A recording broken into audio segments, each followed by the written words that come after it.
بسم اللہ الرحمن الرحیم. ناظرین السلام علیکم ورحمۃ اللہ وبرکاتہ. میں ہوں اسامہ جمشید. عدم قطع کے فورم پر آپ کو خوش آمدید کہتے ہیں.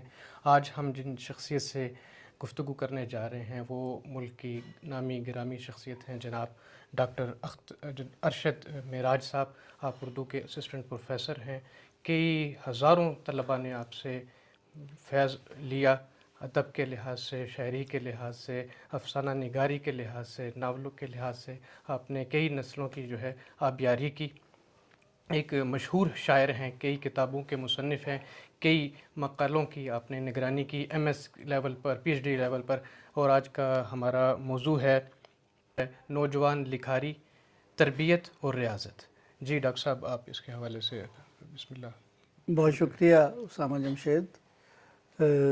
عدم قدر کا بھی بہت بہت شکریہ. جی بنیادی طور پر یہ جو موضوع جس کی طرف آپ نے بات کی یہ بہت اہم ہے.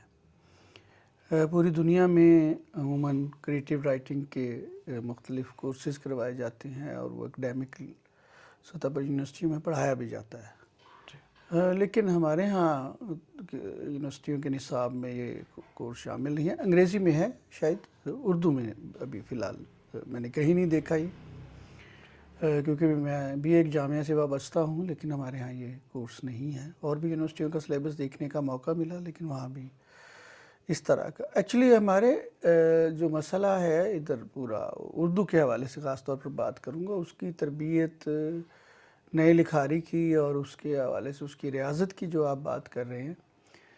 اس سلسلہ میں ابتدا میں تو وہی کلاسیکل میتھڈ تھا جیسے ہوتا ہے کہ اساتذہ کے پاس ثانوی تلمس طے کرتی ہیں اور پھر ان کے پاس ایک عمر گزارتے ہیں طلباء، اور اس فیلڈ کے جو ماہرین ہیں ان کے پاس تربیت حاصل کرتے ہیں اور تعلیم بھی حاصل کرتے ہیں اس مخصوص شعبے کی، اس صنف کی.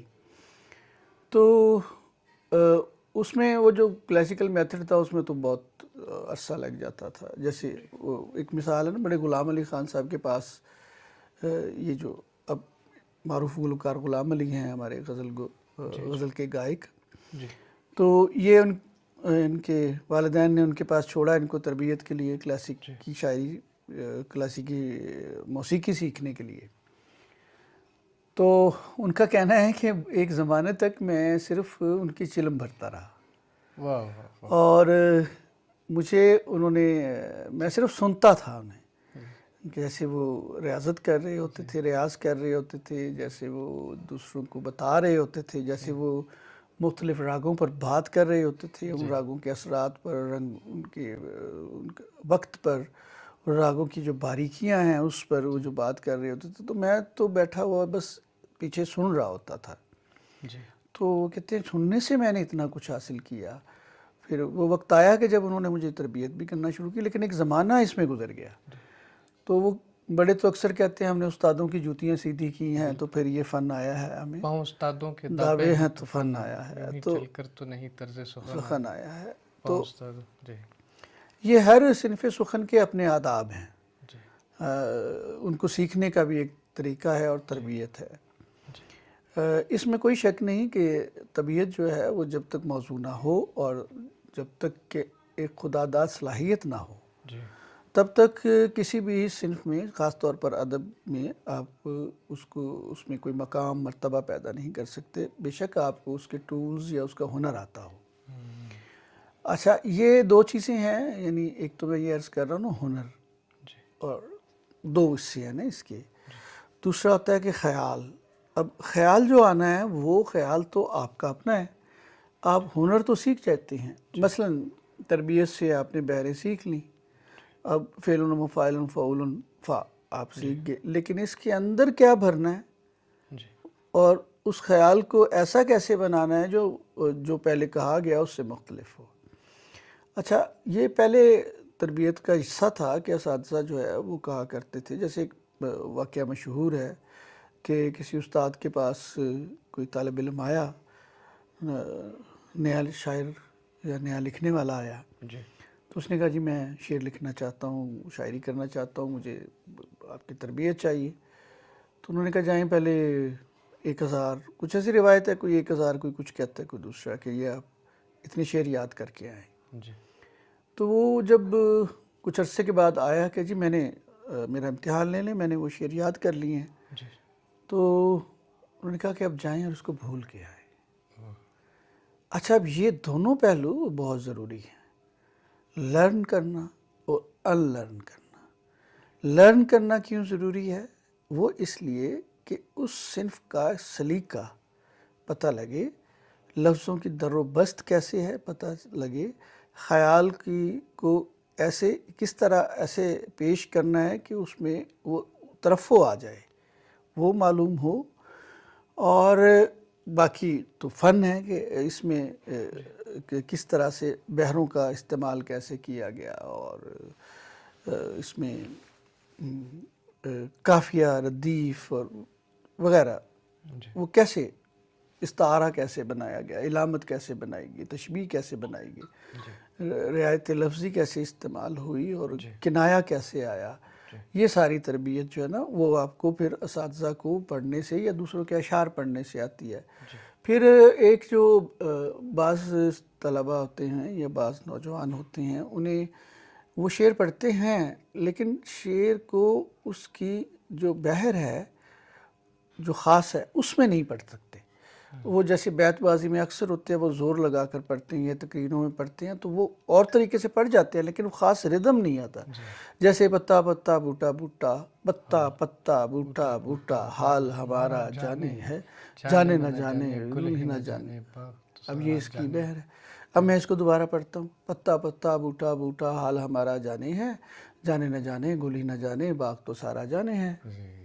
جی اب یہ قرت کے دونوں فرق ہو گئے نا. اب جب تک وہ نیا لکھنے والا اس کو اس کی بحر یا ردم میں نہیں پڑھتا، وہ بحر سیکھ نہیں پائے گا. اچھا، بحور کا سیکھنا بہت اچھی بات ہے، اوزان کا اور اس کا سیکھنا جو ہے یہ ضروری ہوتا ہے.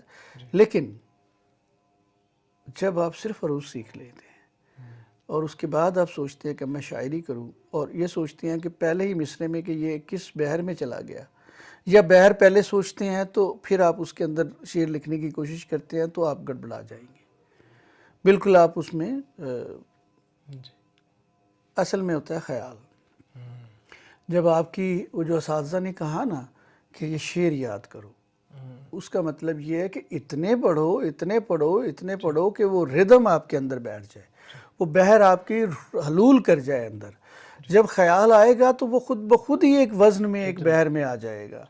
جب آپ دانستہ کوشش کریں گے اس میں بحر میں آنے کی تو پھر آپ اس کو بحر میں لکھ تو لیں گے، لیکن خیال جس کی میں پہلے بات کر رہا تھا، اس کا ایک جو ترفع ہے شاعری کا، جو ایلیویٹ کر دیتا ہے اوپر اٹھا کر یا جذبے کو پیش کرتا ہے، تو جذبہ کہیں شدت سے نہیں آ سکتا. دیکھیں خیال شدت سے آتا ہے، جذبے کی شدت ہوتی ہے تو وہ جو شعر ہے وہ آپ تک اثر انداز ہوتا ہے. نہیں، میں موضوع کی بات کر رہا ہوں. ہاں، فلو تو آپ کا ردم ہے نا وہ پیدا کرتا ہے. جو آپ کہہ رہے ہیں شدت سے، وہ سیمنٹونیس فلو ہے نا جو شاعری کی باقاعدہ ہے نا، وہ اسپونٹینیس ایکسپریشن ہے نا جس کو کہتے ہیں بے ساختہ اظہار ہوتا ہے.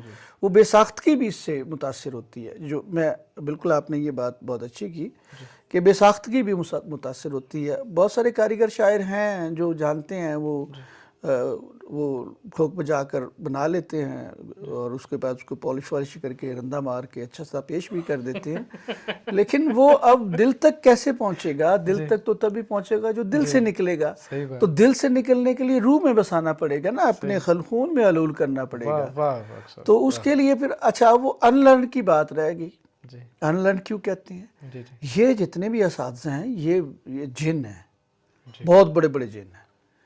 جب آپ ان کے ساتھ لیو کر جاتے ہو نا تو آپ جب بھی کوئی بات کرنے کی کوشش کریں گے، کہنے کی کوشش کریں گے تو آپ ان کے ڈکشن میں چلے جائیں گے، ان کے اثر سے باہر نہیں نکل پائیں گے.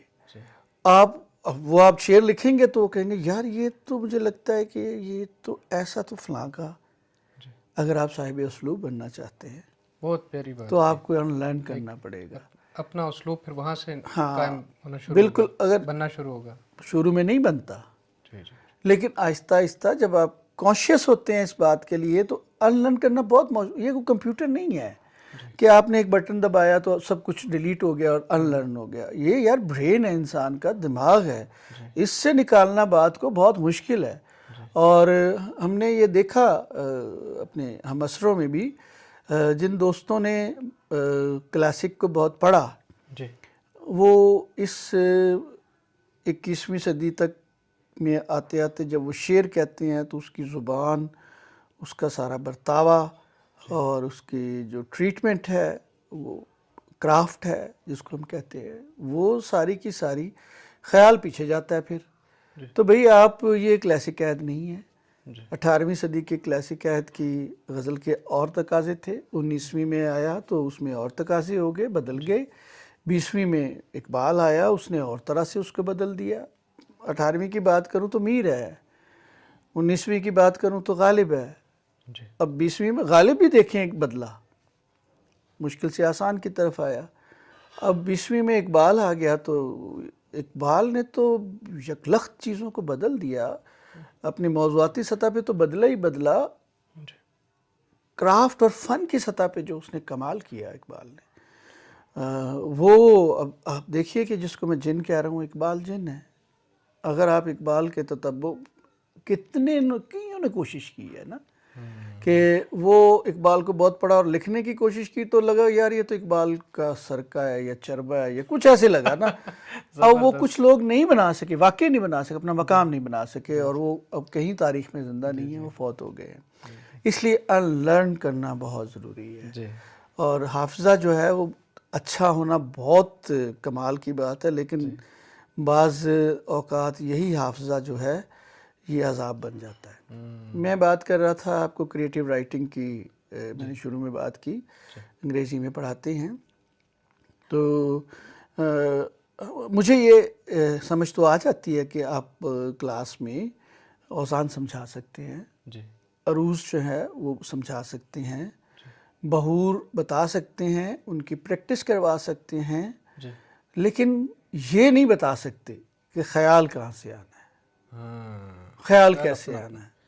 اور جو سر ایک یہ اپنے اندر درد کرب کی بات ہے. ایک سوال ویسے اٹھتا ہے، لوگ اٹھاتے ہیں کہ خیال کو خیال ہی میں جا کے باندھنا اور اس کو پکڑنا. ڈاکٹر احسان اکبر صاحب مجھے بتا رہے تھے کہ جیسے جو یہ کوئی پینٹر ہوتا ہے، کوئی اور فنکار ہوتا ہے، اس کے ہاتھ میں پھر کوئی برش ہوتا ہے، رنگ ہوتے ہیں. شاعر ہے یا تخلیق جو کوئی لکھاری ہے، اس کے پاس خیال ہی ہوتا ہے، اس نے خیال ہی کے اندر جا کے اسی کو وہیں سے پکڑنا ہے اور ادھر سے اس کو باندھنا ہے. اس کو آپ کس طرح دیکھ رہے ہیں کہ خیال کیسے آ رہا ہے، کیسے احساس یہ ہو رہا ہے کہ وہ تازہ ہے، وہ اس کی ندرت کا کیسے احساس ہو، اور اس کو پھر پکڑ کے اچھی طرح گرفت کر کے باندھنا. جیسے کبھی ہے نا کہ وہ خیال آ گیا اور وہ مصرع کھو گیا، ہمارے راضی بھائی سنایا کرتے ہیں اکثر ہمیں. تو اس پر آپ کیا کہتے ہیں؟ اچھا، یہ جو خیال ہے یہ بڑا آنا خیال کا یہ ایبسٹریکٹ ایک پروسیس ہے، یہ تجریدی عمل ہے نا. ہم سوچ لیں نا بیٹھے ہوئے شعوری طور پر کہ یار یہ ایک موضوع ہے اور اس پر میں نے شعر کہنا ہے. اب میں نے ایک بحر چن لیا اور اس کے مطابق میں نے لفظ بھی چن لیا اور ان میں بھر دیے. یہ ایک الگ معاملہ ہے. وہ شعر تو بن جائے گا، لیکن جس کی بات میں بار بار کر رہا ہوں وہ خیال ایبسٹریکٹ ہے.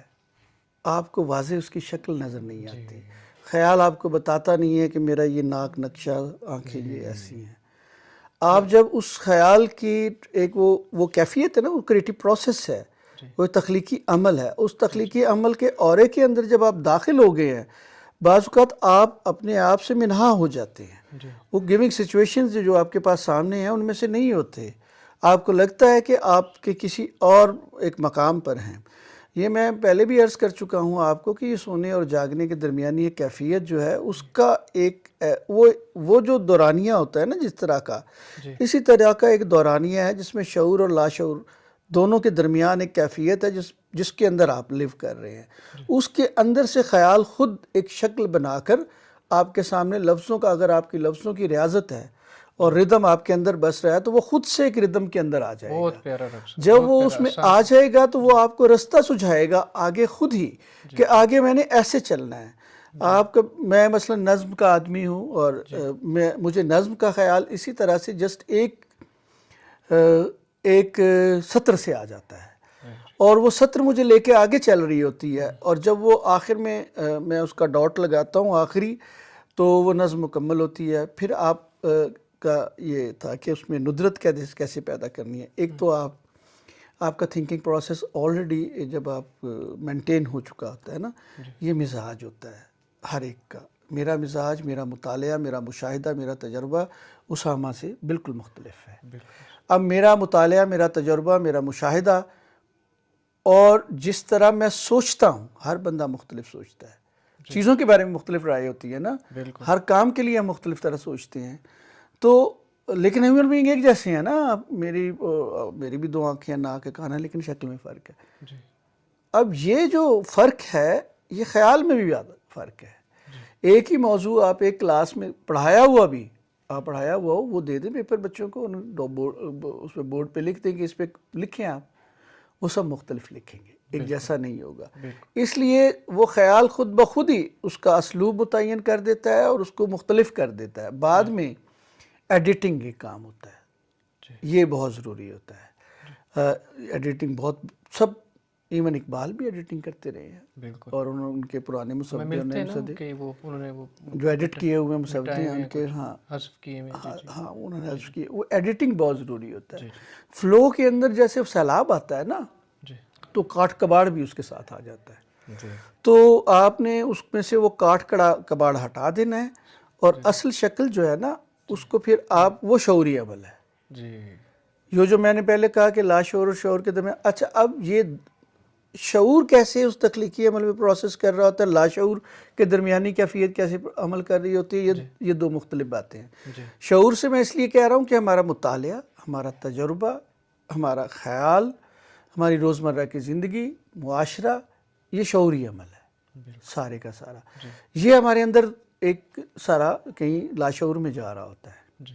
اب یہ جب وہ کنکریٹ امیج بن جاتا ہے تو وہ شعور پہ ڈھل جاتا ہے۔ لاشعور سے وہ جب وہ واپس آ رہا ہوتا ہے تو وہ لاشعوری عمل ہوتا ہے۔ لاشعوری عمل میں جب وہ آتا ہے تو تجرید سے وہ ٹھوس کی شکل میں اختیار کر رہا ہوتا ہے، تو اس ٹھوس سے پھر ہمارا سماج کے ساتھ رشتہ بن جاتا ہے نا۔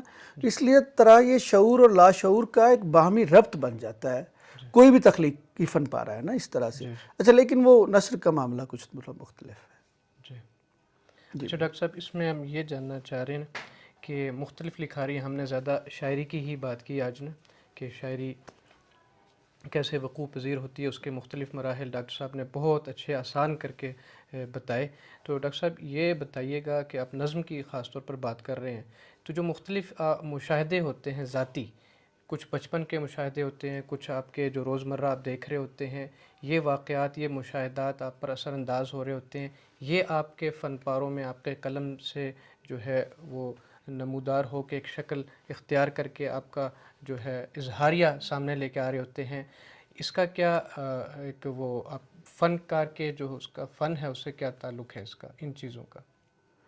دیکھیے، ایک تو ہوتا ہے نا کبھی کبھی ویسے ہی ایک مزاج بنتا ہے، اور ایک اندیکھی چیزیں انسان اس میں ادا کر رہا ہوتا ہے، خاص طور پر شاعری میں، نظم میں، غزل میں، لیکن کبھی کبھی کچھ ایسے انسان کو اثر انداز کرتے ہیں مختلف واقعات، مختلف رویے، مختلف وابستگیاں، تو اس کی آپ جو تخلیقار کے ساتھ کیسے وہ بنتی ہے؟ مثلا ایک مجھے اس طرح یاد ہے کہ ایک کوئی بچپن کا واقعہ تھا، جو کوئی شاید میری عمر 12 سال 11 سال تھی، لیکن اس کو میں نے ڈاکٹر صاحب پوری اپنی بساط کے مطابق اس وقت لا کے ادا کیا جب میری عمر 34 سال تھی۔ 34 سال میں اس ایک لمحے کو جیتا رہا اور اس کو سوچتا رہا، اور پورے وفور سے اتنے عرصے بعد، یعنی کہ 12-13 سال کی عمر میں ایک واقعہ کو میں نے جیا۔ ایک اچھا واقعہ تھا، ایک پرلطف واقعہ تھا، ٹھیک ہے، تو اس کو 34 سال کی عمر میں تقریباً آ کے میں باقاعدہ کاغذ پر پیش کر سکا۔ تو یہ اس پہ آپ اس حوالے سے بتائیں۔ اچھا، میں یہ عرض کرتا ہوں کہ یہ بھی نا انسانی شعور کا معاملہ ہے نا، انسان کے ذہن کا معاملہ ہے۔ تو ہمارے ہاں ہوتا یہ ہے ہمارے ساتھ کہ ہم بچپن سے لے کے بلوغت تک، یا آپ کہیں لڑکپن تک یا جوانی تک، جب تک ہم کہنے کا فن نہیں سیکھ لیتے، یا اس کے بعد بھی بہت ساری چیزیں ہمارا جو ہے نا وہ ڈپازٹ ہوتی رہتی ہیں. جی ڈپازٹ کہاں ہوتی ہے؟ تمام واقعات، سانحات، حادثات، خوشیاں، غم، ہر طرح کا چیزیں جو ہے نا وہ ہمارے شعور سے لاشعور اور لاشعور سے تحت شعور میں چلی جاتی ہیں. وہ تحت شعور جو ہے وہ ہمارا سٹور ہے، ایسا سٹور ہے جس کے اندر ہم جھانکتے نہیں، جا کے جھانک سکتے نہیں. یہ بالکل ایسے ہی ہے کہ جیسے ایک گلیشیئر ہے اور وہ سمندر کے اندر ہے اور اس کا بالکل ایک حصہ چھوٹا سا سامنے ہے، باقی اوپر پانی ہے، اور پانی کے نیچے جا کے آپ دیکھیں گے اس تہہ کے اندر وہ گلیشیئرز کی کئی نیچے تک ہوگا. وہ جو تمام نیچے کا حصہ ہے وہ لاشعور ہے، وہ ڈپازٹ ہے، وہ سٹور ہے. بہت سارے واقعات ہمارے جو ہے وہ ہمیں شعوری طور پر بھول جاتے ہیں. اچھا، لیکن وہ کسی نہ کسی رنگ، شکل، روپ کے اندر دوبارہ آتے ہیں. اچھا، آپ یہ دیکھیے کہ یہ جو سائیکلوجیکل ہمیں ایشوز ہو جاتے ہیں، اور وہ ہوتے ہیں لوگوں جو سینسٹیو لوگ ہوتے ہیں ان کو سائیکلوجیکل ایشوز ہوتے ہیں، ڈپریشن، سٹریس، انگزائٹی، اس کی تمام روٹس جو سائیکالوجسٹ ڈھونڈتے ہیں وہ ان میں جا کے اس سٹور سے ڈھونڈتے ہیں، اس تحت شعور سے ڈھونڈتے ہیں. وہ ڈگ آؤٹ کرنے کی کوشش کرتے ہیں آپ کو بار بار گفتگو سے، آپ کے ساتھ سیشن سے. بالکل ایسا معاملہ تخلیق کار کے ساتھ بھی ہوتا ہے. بس اچھا، تخلیق کار جو ہے نا وہ تھوڑا مضبوط ہے، وہ سینسٹیو ہے نا، ہم کہتے ہیں بہت سینسٹیو، حساس ہوتا ہے. لیکن یار آپ نے کسی شاعر کو آج تک پاگل ہوتے ہوئے نہیں دیکھا ہوگا. یہ میرا مشاہدہ اور میرا تجربہ ہے. یعنی وہ اس کو وہ کچھ فیکلٹیز اس کے کنٹرول میں ہوتی ہیں ایسے. اور دوسرا یہ کہ وہ اظہار کا جو ہے نا وہ صلاحیت رکھتا ہے، اور اظہار کی صلاحیت اس کا بے پناہ کیتھارسس کر دیتی ہے. اور وہ اس سچویشن سے چاہے برا نہ نکلے، وہ ڈپریشن کے پیشنٹ ہیں یار، ہمارے بہت سارے دوست ہیں سمیت میرے بھی بہت سارے ہیں. تو لیکن وہ جو ایک وہ جو کیفیت پیدا ہو جاتی ہے جہاں دماغ کام کرنا ہی چھوڑ جائے، اور بیچارے لوگ، بہت سارے دوست ہمارے اب نارمل ہو جاتے ہیں، یا جیسے پاگل دیکھتے ہیں آپ، ایسے اس کیفیت میں نے شاعر کو نہیں دیکھا. تو یہ سماجی رویوں سے ہم حاصل ضرور کر رہے ہوتے ہیں. اچھا، میں ایک کمال آپ کو بتاؤں کہ یہ جو تخلیق کار ہوتا ہے، وہ شاعر ہو، ناول نگار، فکشن، کوئی بھی ہو، یہ جہاں وہ تمام پچھلے والا دہرا رہا ہوتا ہے، کسی طرح بھی کہیں سے آ رہا ہو، یا اپنا اس میں ایک یہ بھی خاصیت ہوتی ہے کہ وہ انکانشیسلی بعض اوقات ایسی چیزیں لکھ جاتا ہے جو آنے والے وقت کی پیشن گوئی کر رہی ہوتی ہیں. پیش بھی نہیں ہے، وہ پیش بھی نہیں ہوتی ہے کہ یار وہ یہ نہیں کہتا کہ ایسا ہو جائے گا، وہ ایک صورتحال کو بیان کرتا ہے. ہم کہتے ہیں کہ یار یہ صورتحال تو اب ہے نہیں نا ایسی. چلے انہوں نے ایک کسی جا کے ایک خاص ان کا فیز تھا، اس کے اندر اس منظر کو ایکسپلور کیا اور لکھ دیا، ایک اچھا فن پارا ہے. لیکن with the passage of time جب وہ واقعہ پیش آتا ہے تو پھر ہمیں یاد آتا ہو یار یہ تو فلاں نے ایسے کہا تھا، یہ تو وہی ہو گیا. تو ڈاکٹر وحید صاحب کی جو وہ نظم ہے انہوں نے 80 میں پتہ نہیں کب کی کہی ہوئی، نئی جو فلاپی اس کے حوالے سے، نئی دنیا کے حوالے سے جو ہماری ترقی ہو رہی ہے. جی ہاں، وہ انہوں نے وہ کمپیوٹر کی جو ڈیولپمنٹ ہے، ہمارے سائبر ایج ہے، اس کے اندر جو ایک دوسرے سے رابطہ فریکوینٹ ہوا ہے اور سپیڈی ہو گیا ہے، چیزیں بہت تیز ہو گئی ہیں نا، ہمارے ذرائع ابلاغ تیز ہو گئے ہیں. تو وہ انہوں نے ظاہر، ہاں آپ بالکل درست کہہ رہے ہیں کہ انہوں نے اس میں اظہار کیا. تو میں یہی حوالہ کرنا چاہ رہا تھا، اور بہت سارے اس وقت مجھے وہ اشعار یا نظمیں یاد نہیں آ رہی، ان میں انہوں نے وہ لگا ہمیں کہ یہ پیش بینی ہے جیسے. چلیں ناظرین، آپ نے سنا ہمارے ڈاکٹر ارشد معراج صاحب نے تفصیل سے تخلیق کار کے حوالے سے بتایا کہ وہ کیسے جیتا ہے، کیسے تربیت پاتا ہے، کیسے ریاض کرتا ہے، کتنی اسے محنت کرنی پڑتی ہے. اس کے حوالے سے انگلش میں کہا جاتا ہے کہ put your ass for hours and hours on the chair, کہ اپنے آپ کو کئی گھنٹوں تک نہ اپنے آپ کو بٹھایا جائے، بٹھا کے ریاض کیا جائے، کام کیا جائے، کہ آپ اپنے آپ کو ایک مستقل مزاجی سے بٹھائیں اور لکھتے رہیں، اپنا کام کرتے رہیں، ریاض کرتے رہیں. تب جتنا ریاض کرتے ہیں کیا جاتا ہے اس حوالے اتنا ہی فن آپ کا، اتنا ہی آپ کا جو اسلوب ہے وہ نکھر کے سامنے آتا ہے. بہت شکریہ ناظرین، دوبارہ کسی ایک نئے موضوع کے ساتھ آپ کے خدمت میں حاضر ہوں گے. تب تک کے لیے اجازت، بہت شکریہ، السلام علیکم.